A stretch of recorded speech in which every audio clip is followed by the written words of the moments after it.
প্রিয় ছাত্রছাত্রীরা, আশা করি তোমরা ভালো আছো। আজকে যে ভিডিওটা আমি করেছি সেটা থার্ড সেমিস্টার এডুকেশন অনার্স নিয়ে তোমরা যারা পড়ছো, ডিএসসিসি 4 পেপারে, অর্থাৎ সোসিওলজিক্যাল ফাউন্ডেশন অফ এডুকেশন বা শিক্ষা সমাজতাত্ত্বিক ভিত্তি, এর ওপর ভীষণ ভীষণ ভীষণ ইম্পর্টেন্ট কোয়েশ্চেনের ওপর আমি করেছি এবং আমি জোর দিয়ে বলতে পারি এর মধ্যেই তোমাদের সাজেশন মিলে যাবে। বড় এবং 5 নম্বর সব প্রশ্ন এখানে পাবে, তাই ভিডিওটা স্কিপ করো না, সম্পূর্ণ ভিডিওটা দেখো, কারণ ভিডিওর মধ্যে অনেকই গুরুত্বপূর্ণ কথা আমি তোমাদের বলে দেবো। আর যদি তোমরা এই নোটসগুলো পারচেস করতে চাও তাহলে অবশ্যই ডিসক্রিপশন বক্সে তো আমার নাম্বার পেয়ে যাবে, চলতে ভিডিওতে আমার নাম্বার পেয়ে যাবে, সেখান থেকে কন্ট্যাক্ট করতে পারো। ডিরেক্ট এখানে তোমরা মেসেজ করতে পারো। কীভাবে তোমরা পিডিএফ পারচেস করবে সেই সম্পর্কে আমি বলে দেবো। আর ডিএসসিসি 3 পেপারেরও সাজেশন অলরেডি আমার করা আছে, যদি তোমাদের কাছে না থাকে তাহলে এই ভিডিও ডিসক্রিপশন বক্সে চলে যাবে, সেখানে সাজেশান উইথ ছোটো প্রশ্নের সমস্ত উত্তর সেখানে করে দেওয়া আছে। দুটো লিঙ্ক দেওয়া থাকবে, সেই লিঙ্কগুলো থেকে তোমরা দেখে নিতে পারো ভিডিওগুলোকে। আর যদি নতুন হয়ে থাকো চ্যানেলে অবশ্যই সাবস্ক্রাইব করে বেল আইকনে ক্লিক করে রেখো ফোর্থ সেমিস্টারের ভিডিওগুলোর জন্য। আর যারা পুরনো বন্ধুদের মধ্যে প্রচুর পরিমাণে শেয়ার করে দাও ভিডিওটাকে। প্রথমে পড়তে হচ্ছে 10 নম্বরের সমাজতত্ত্ব কী, এর বিষয়, গুরুত্ব, পরিধি ও শাখা সম্পর্কে আলোচনা করো। শাখা বা প্রকৃতি বলতে পারি আমরা। শিক্ষার সাথে সমাজতত্ত্বের সম্পর্ক, এটা একটা স্টার মার্কিং দিয়ে রাখো 3-4টে, কারণ এটা পরীক্ষা আসবেই, দুটো প্রশ্নের মধ্যে একটা আসবেই। শিক্ষাশ্রয়ী সমাজতত্ত্ব কী, এর প্রকৃতি, পরিধি, উদ্দেশ্য, গুরুত্ব সম্পর্কে আলোচনা করো। মাইলস্টোন দুটো প্রশ্ন, এবং দুটো প্রশ্ন ভীষণ ভীষণ ভীষণ গুরুত্বপূর্ণ প্রশ্ন। এই দুটো প্রশ্ন ছাড়া পরীক্ষার কোনো প্রশ্ন হবে না, এইটুকুনাই বলে দিতে পারি। 2 নম্বর যে প্রশ্নটা আছে সেটা হচ্ছে 3 নম্বর শিক্ষার্থীর সমাজবিজ্ঞান কী, এর প্রকৃতি ও পরিধি আলোচনা করো, বা শিক্ষা সমাজবিজ্ঞান কী, এটাও দিতে পারে। তো এটাও কিন্তু খুব একটা খারাপ প্রশ্ন নয়, তবে প্রথম দুটো প্রশ্ন ভীষণ গুরুত্বপূর্ণ প্রশ্ন। 5 নম্বর এই মডেল 1-এর যেটা আছে, শিক্ষা ব্যবস্থার উপর সমাজতত্ত্বের প্রভাব আর শিক্ষার সাথে সমাজতত্ত্ব কীভাবে সম্পর্কযুক্ত। ফোন নাম্বার দেখতে পাচ্ছ দেওয়া রয়েছে, এই ফোন নাম্বারে তোমরা ফোন করতে পারো। আর এই কটাই তোমরা মডেল 1 থেকে পড়বে, এর মধ্যে একটা 5 এবং একটা 10 নম্বর ডেফিনেটলি তোমরা পরীক্ষা কমন পাবে।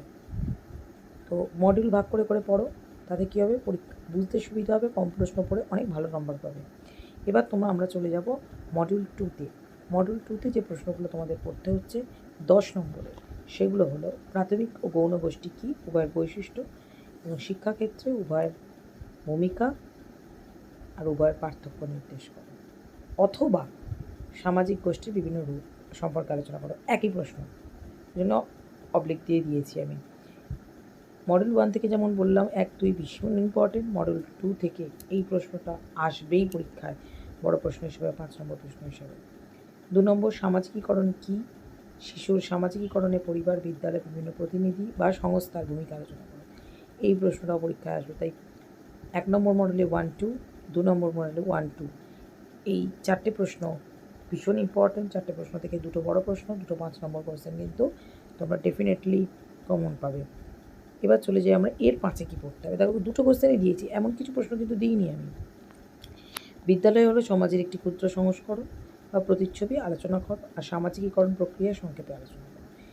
এনাফ, এই দুটো করে প্রশ্ন করলে কিন্তু এনাফ। খুব বেশি প্রশ্ন দিয়ে কিন্তু আমি তোমাদের বিভ্রান্ত করার চেষ্টা করছি না, আমি অল্প অল্প প্রশ্ন দিচ্ছি, যেগুলো পড়লে ডেফিনেটলি তোমাদের কমন আসবে, তাই এগুলো ভালো করে দেখেছো। আর আমি তো ডিটেলস বিষয়ে বলে দিলাম। এবার চলো দেখা যাক 10 নম্বর, মডেল 3 10 নম্বর, সামাজিক বিচলন বা সচলতা কী, এর কারণ, শিক্ষাক্ষেত্রের ভূমিকা। এই কোয়েশ্চেনটাও কিন্তু ভীষণ ইম্পর্টেন্ট মডেল 3-র জন্য। মডেল 3-তে যে এই 10 নম্বরটা আসবে। 2 নম্বর যে প্রশ্নটা আছে সেটি হচ্ছে সামাজিক পরিবর্তনের কী, এর বৈশিষ্ট্য, প্রকারভেদ ও শিক্ষায় ভূমিকা লেখো। তোমরা খাতায় কিন্তু লিখে নাও প্রশ্নগুলো, বা স্ক্রিনশটও নিয়ে রাখতে পারো। আর যদি প্রয়োজন হয় আমার সঙ্গে যোগাযোগ করতে পারো। অনলাইন অফলাইন আমাদের ক্লাসও চলছে, পরের সেমিস্টার থেকে ক্লাস জয়েনও করতে পারো। প্রচুর ইউটিউব থেকে প্রচুর স্টুডেন্ট আমার কাছে ভর্তি হয়েছে এবারে, তার জন্য আমি অবশ্যই তাদেরকে ভালো রেজাল্ট করাতে পারলে কৃতজ্ঞ থাকবো। 3 নম্বর সামাজিক যোগাযোগ বা গণমাধ্যম হিসেবে চলচ্চিত্র বা দূরদর্শনের ভূমিকা আলোচনা করো। এই প্রশ্নটাও ভীষণ ইম্পর্টেন্ট কোয়েশ্চেন। 4 নম্বর সামাজিক যোগাযোগে অপ্রথাগত সংস্থার ভূমিকা আলোচনা করো। 5 নম্বর সংবাদপত্রের শিক্ষাগত গুরুত্ব আলোচনা করো। এর মধ্যে 1, 3, 5 ভীষণ ইম্পর্টেন্ট পার্ট।